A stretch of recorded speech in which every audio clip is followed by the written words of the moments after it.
వెతకడం మానేయండి. దేనికోసం వెతుకుతున్నాం మనం?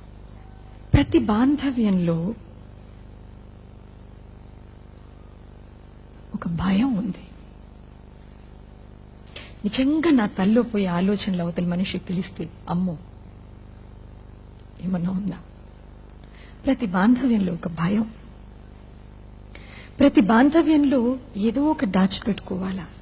నిజంగా ఓపెన్ గా ఉండలేకపోతున్నాం.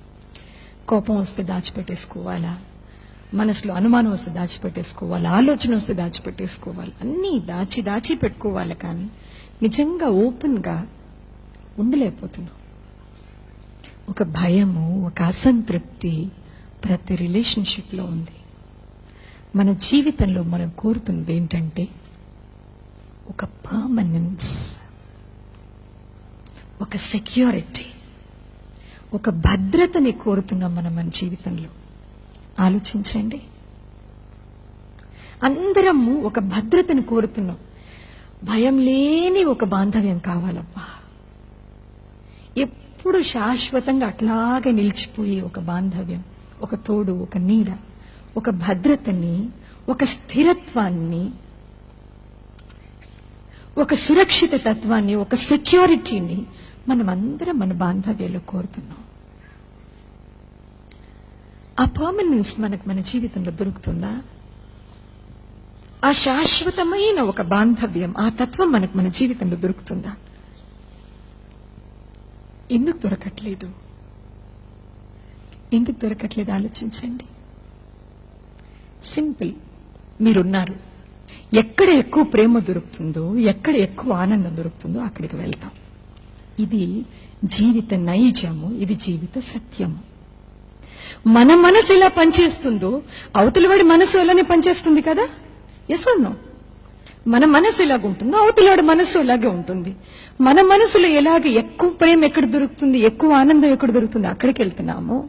అలానే ఎదుటి వాళ్ళు కూడా మీ దగ్గర 20% ప్రేమ దొరుకుతుంది అనుకోండి, మీకంటే ఇంకొకరి దగ్గర 70% ప్రేమ దొరికితే ఏం చేస్తారు?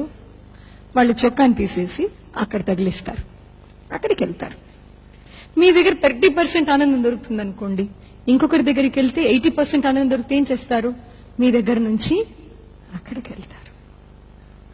మనలాగే లోకంలో అందరి మనసులు, మన మనసు ఎలా పనిచేస్తుందో అందరి మనసులు అలానే పనిచేస్తాయి. మనము అవతల వాళ్ళు వేరు కాదు. అదే అభద్రతకి కారణం.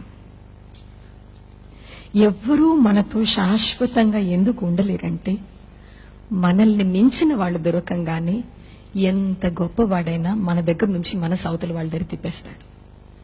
అది కన్న కొడుకైనా, కూతురైనా, కన్న తండ్రైనా, ఎవరైనా ఇది జీవిత సత్యం. ఈ సత్యం మనందరికీ ఎక్కడో లోపల తెలుసు. అందుకే అవతల వాళ్ళ మీద ఈర్ష్య పడుతున్నాం. ఈర్ష్య ఎందుకు వస్తుంది చెప్పండి? భయం వల్ల వస్తుంది. నాకంటే ఆమె ఎక్కువ ప్రేమ చూపిస్తున్నాను నీకు అట్లయితే అని నా మీద ఈర్ష్య వస్తుంది. ఎందుకు? ఈ మనిషిని పోగొట్టుకుంటామని.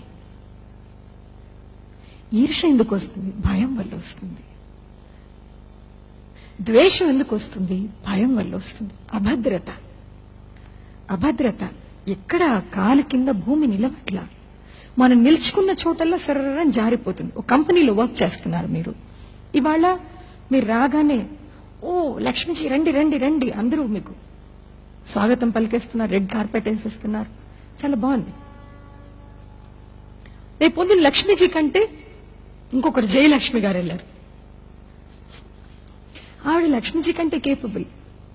అప్పుడేమవుతుంది? ఆటోమేటిక్ గా కార్పెట్ మీ కాళ్ళ నుంచి కిందకి లాగేసి ఆమెకేస్తారు కార్పెట్. సహజం కదా. ఈ సత్యాన్ని ఎదుర్కోకపోతే ఎట్లాగా జీవితంలో? ఇది లేదని మన భ్రమలో జీవించిన వీలవుతుందమ్మా? భ్రమ పనికి రాదు. జీవిత వాస్తవం తెలుసుకోవడమే ఆధ్యాత్మికత. ఈ సత్యం తెలుసుకున్న వాళ్ళు మీరు ధ్యానం చేయకున్నా మీరు స్పిరిచువల్ పీపులే. ఈ సత్యం తెలుసుకున్న వాళ్ళు మీరు ఆరాధన చేయకున్నా మీరు స్పిరిచువల్ పీపులే. ఈ సత్యంలో నిలవండి. ఇది జీవిత సత్యము. దీని నుంచి పారిపోవద్దు. ఇందుకే వస్తుంది భయం, ఇందుకే వస్తుంది అభద్రత. ఇలాంటిది జరగకుండా శాశ్వతంగా ఎక్కడైనా అబ్బాని విశ్రాంతిగా అట్లాగా తల పెట్టుకుని నిద్రపోని వీలవుతుందా?